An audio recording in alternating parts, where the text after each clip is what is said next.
यही राखी आसो यही वर्ष आसो सबकि माने प्रमोशन मटेरियल आसी सारा पर फाइनाली आज ट्रेलर तार लॉन्च होती जोटा कि आम तार किसी दिन आगु पोस्टर देखी जे 24 जनवरी रे रिलीज हम जार ना हूँ भाई जो मूवी विषय में आज कथा माने जो ट्रेलर आउ टे आगु आसी म्यूजिक यूट्यूब चैनल रे मत केमती लगी कौन ना शेष पर्यटन देखते भिडटी जमती कि टाइट माने लास्ट अच्छी जे आई एम वेटिंग माने मु कौन वेट करी मु ओडिशा बाहर एबे अच्छी तो मूवी देखा मोपाई पॉसिबल नुह जे पर्यटन ओटीटी न आसी तो पीआरपी जे कि पृथ्वीराज पट्टनायक ये अच्छा डायरेक्शन मूवी देखती मु माल्यगिरी एंड आउ गोटे मूवी देखती मु डिज्नी प्लस हॉटस्टार अच्छी से मूवीटी से नाटी मूवी नाटी एक्चुअली भूली जाऊँगी किंतु काम मत माने ठीक ठाक ही लगी माने सी टी एडवांस अच्छा माने अदर जिते भी माने डायरेक्टर अच्छा आउ जने राजा डी तांकर भी गोटे मूवी आस घमागट से विषय तो मुझे नेक्स्ट वीडियो कथा किंतु जो आज आसी भाईर ट्रेलर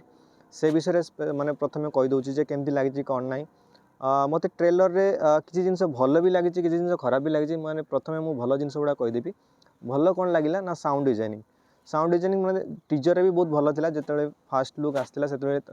साउंड डिजाइन बहुत भल था बीजीएम बहुत भल था बट ट्रेलर टिके लाउड लगुच जानी सिनेमा हॉल रे केमती एक्सपीरियंस हम जोटा कि माने मे बी बहुत किसी हॉल रे 5.1 डॉल्बी अच्छी कौ हॉल रे 7.1 डॉल्बी अच्छी आ कौ हॉल रे एटमॉस लगी तो डिफर करवा हूँ से सिनेमा हॉल सिनेमा स्क्रीन उपरे केमती ऑडिटोरियम मिलूँ कौ ऑडिटोरियम केमती माने सिनेमाटी चलो तो सेटा बहुत डिफर करिवो तो मुझे कहली डॉल्बी 7.1 5.1 एंड डॉल्बी एटमॉस तो साउंड डिजाइनिंग मत बहुत भल लगिला आउ कलर ग्रेडिंग वगैरह कैमेरा बहुत बढ़िया शूट होती माने माने लगुच कि लगुनि जे माने गोटे टिपिकल ओडिया मूवी भाया माने बहुत जो मूवीटी माने 2023 रिलीज होवार थिला माने आज माने 2 वर्ष गड़ी कि ना माने कौन कह माने बहुत दुखित माने जो मुझे इनिशियली यूट्यूब स्टार्ट करती से टाइम रे माने यार माने फास्ट लुक आसला आते मत बहुत पसंद लगी यार टीजरटी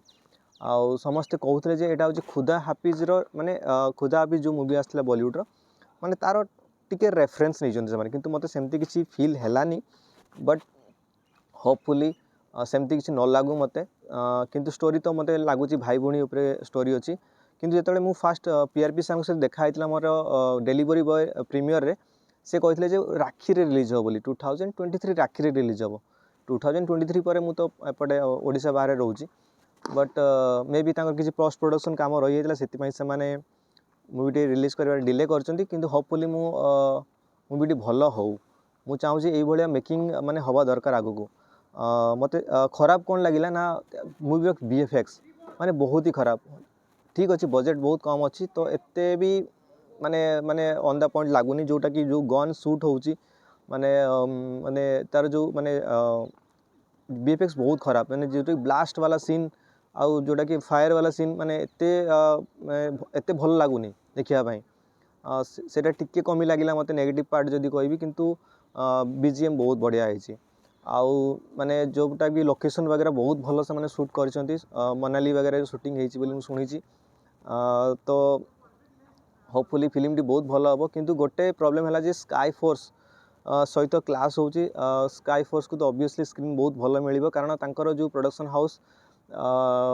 जियो स्टूडियो माने आप जानते पुणी स्त्री टू बहुत बड़ सक्सेस माने पूर्व वर्ष रे तो बहुत डिफिकल्ट हम माने मूवी पाई तो यहाँ हूँ माने भाईर माने ट्रेलर विषय में कथा मत ठीक ठाक ही लगे माने मुझे भी बाओ वाला कहबी कारण बहुत डिले हो सारी मूवीर तो जिते माने एते भी डिले भी नुह जदि भी प्रमिश करूँ तुम ये डेट्रे आने बोली ऑलरेडी तुम पोस्ट प्रोडक्शन माने चली से टाइम माने ऑलरेडी डेट अनाउंस करिया दरकार देले जाई टाइमली मूवी रिलीज हो पार हाँ यहाँ गोटे भल स्टेप जे से माने रज हो कि दशहरा हो से गुड़ाक माने प्लान न करिकिना गोटे भल स्टेप नहीं माने रिपब्लिक डे रे रिलीज करिए बोली सेटा गोटे बड़ स्टेप बहुत ओडिया फिल्म आसूची बहुत खुशी लगुच जमती कि बईद चलो यहाँ थिला भाई उपरे कथा बईद उपरे जदि विशेष कथा भी बहुत भल रेस्पॉन्स आसूची लिमिटेड स्क्रीन रे रिलीज होती तो आपन मैंने देखु बहुत भल होती मुझे शुणुची जदि देखुं ये वीडियो बईद टीम प्लीज मते କିଛି ଯଦି ରିସୋର୍सेस ମିଳୁଛି ମୋତେ ପଠାନ୍ତୁ, ମୁଁ ଦେଖିକିନା ମୁଁ ଆପଣମାନଙ୍କ ସହିତ ସେୟାର କରିପାରିବି ଯେ କେମିତି ମୋତେ ଲାଗିବ। ମୁଁ ଅବଭିୟସଲି ମୁଁ ଦେଖିବି, ବୈଦ ଦେଖିବିନି କ'ଣ ପାଇଁ ଦେଖିବିନି। ଯଦି ଯେଉଁମାନେ ଦେଖିଥିବେ ନିହାତି ସେଥିରେ ମାନେ ଆମ ଚ୍ୟାନେଲକୁ ମାନେ ବି ଆମେ ବି ସେଥିରେ ଇନକ୍ଲୁଡ଼ ଅଛୁ ବୋଲି ମୟୂର ଭାଇ ଆମକୁ ସେଥିରେ ସେ କହିଥିଲେ। ଦେନ୍ କଥା ହେଉଛି ଯେ ରଙ୍ଗାସୁର ବୋଲି ଗୋଟେ ମୁଭି ଆସିଛି, ସେ ମୁଭି ବହୁତ ଭଲ ହେଇଛି ବୋଲି ମୁଁ ଶୁଣୁଛି, କାରଣ ସେଇଟା ବି ଫିଲ୍ମ ଫେଷ୍ଟିଭାଲରେ ଯାଇଥିଲା। ଆଉ ପ୍ରତାପ ରାଉତ ଜଣେ ବହୁତ ଭଲ ସିନେମାଟୋଗ୍ରାଫର, ସିଏ ନିଜେ ଡିରେକ୍ଟ କରିଛନ୍ତି। ଆଉ ମାନେ ମାନେ ମୁଁ ଯାହା ଟ୍ରେଲର ବି ଦେଖିଥିଲି ସେ ଟ୍ରେଲର ବି ବହୁତ ମାନେ ଭଲ ହେଇଥିଲା। ମୋ ପାଖରେ ସମୟ ଅଭାବ ଯୋଗୁଁ ମୁଁ ମାନେ ମୁଁ ଭିଡ଼ିଓ ବନେଇ ପାରୁନି, ଚେଷ୍ଟା କରିବି ଆପଣମାନଙ୍କ ପାଖରେ ଭିଡ଼ିଓ ପହଞ୍ଚାଇବା ପାଇଁ। এইভাবে ভাবে ମୁଁ ଏବେ ଜଷ୍ଟ ସ୍କୁଲ ସାରିକିନା ମୁଁ ଭିଡ଼ିଓ ବନାଉଛି ଆପଣମାନଙ୍କ ପାଇଁ, କାରଣ ମୋତେ ଭାଇର ଟ୍ରେଲର ମାନେ ପୁରା ତ ବାଉ ଲାଗିଲାନି, ଫିର୍ ବି ମୋତେ ଭଲ ଲାଗିଲା ବୋଲି ମୁଁ ଆପଣଙ୍କ ପାଖରେ ମାନେ ରିଭ୍ୟୁ ଦେବା ପାଇଁ ଚାହେଁ ଯେ ମୋର ଅନେଷ୍ଟ ଓପିନିଅନ୍ କେମିତି ଲାଗିଲା କ'ଣ ନାହିଁ। ବଟ୍ ୟାର ପାର୍ଟ 1 ଏଇଟା, ପାର୍ଟ 2 ବି ମାନେ କ'ଣ ହେବ କ'ଣ ନାହିଁ ମୁଁ ଜାଣିନି, କିନ୍ତୁ ମୁଁ ଚାହୁଁଛି ଯେ ଆପଣମାନେ ଏଇ ମାନେ ଯେଉଁ ଏଇଭଳିଆ ମେକିଂକୁ ସପୋର୍ଟ କରନ୍ତୁ, ଦେଲେ ଯାଇକି ଫିଲ୍ମ ଗ୍ରୋ କରିବ। ଠିକ୍ ଅଛି। ଦ ଥିଙ୍ଗ ଇଜ୍ କି ରଙ୍ଗାସୁର ବି ମାନେ ମାନେ ରଙ୍ଗାସୁର ଆଉ ବୈଦ, ପୁଣି 18ରେ ଆଉ ଗୋଟେ ଓଡ଼ିଆ ମୁଭି ଆସିବାକୁ ଯାଉଛି, ସେ ମେ ବି ସେ ମୁଭିଟା କେସ୍ 16, ମାନେ ସେଇଟା ବି ସେଇ ବି ମୁଭିକୁ ଯାଇକି ସପୋର୍ଟ କରନ୍ତୁ। ଆଉ ଗୋଟେ ବହୁତ ବଡ଼ ମୁଭି ଆସିବାକୁ ଯାଉଛି ହେଉଛି ଏଞ୍ଜେଲ। ସେ ଯେଉଁ ତାଙ୍କର ମୟୂର ଭାଇ ଆଉ ଯେଉଁ ଏଞ୍ଜେଲର ଡିରେକ୍ଟର, ତାଙ୍କ ସହିତ ବି ଗୋଟେ ପଡ଼କାଷ୍ଟ ହେଇଥିଲା, ମୁଁ ଦେଖିଥିଲି। ତାଙ୍କର ଯେଉଁ ଭିଜନ୍ ବର୍ତ୍ତମାନ ଅଛି ନା ମାନେ ଲାଜବାବ। ତ এইভাবে ভিଜনକୁ ମାନେ ସେଲ୍ୟୁଟ୍ କରିବା ଦରକାର,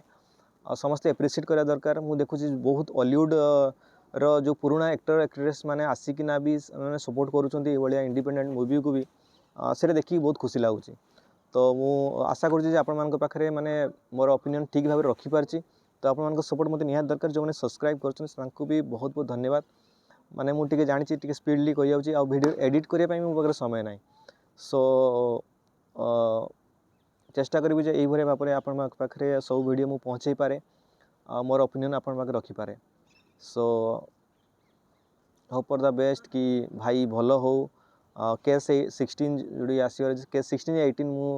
ଟାଇଟଲ୍ଟା ଏତେ ମନେ ନାହିଁ, କିନ୍ତୁ ଏଞ୍ଜେଲର ବି ଟାଇଟଲ୍ ବହୁତ ଭଲ ଅଛି, ତାଙ୍କର ଭିଜନ୍ ବି ବହୁତ ଭଲ ଅଛି। ଆଣ୍ଡ ରଙ୍ଗାସୁର ପାଇଁ ବି ବହୁତ ଏକ୍ସାଇଟେଡ଼ ମୁଁ ଥିଲି। ମୁଁ ଚାହୁଁଛି ଯେବେ ବି OTTରେ ଆସିବ ଯାଇକି ମୁଁ ପକ୍କା ଦେଖିବି। ସୋ ଷ୍ଟିଲ୍ ଦେନ୍ ନେକ୍ସଟ ଭିଡ଼ିଓ ପାଇଁ ମୁଁ ଆପଣମାନେ ମୋତେ ଏଇଭଳି ଭାବରେ ଭଲ ପାଇ ଦେଇ ଚାଲନ୍ତୁ। ନେକ୍ସଟ ଭିଡ଼ିଓ ଯାଏଁ ଏମିତି ୱେଟ୍ କରିଥାନ୍ତୁ, ଆଉ ସବସ୍କ୍ରାଇବ୍ ଯଦି କରିନାହାନ୍ତି ନିହାତି କରନ୍ତୁ, ଲାଇକ୍ ନିହାତି ବି କରନ୍ତୁ। ପୁଣି ଦେଖା ହେବ ନେକ୍ସଟ ଭିଡ଼ିଓ, ସେ ଯାଏଁ ବାଏ ବାଏ।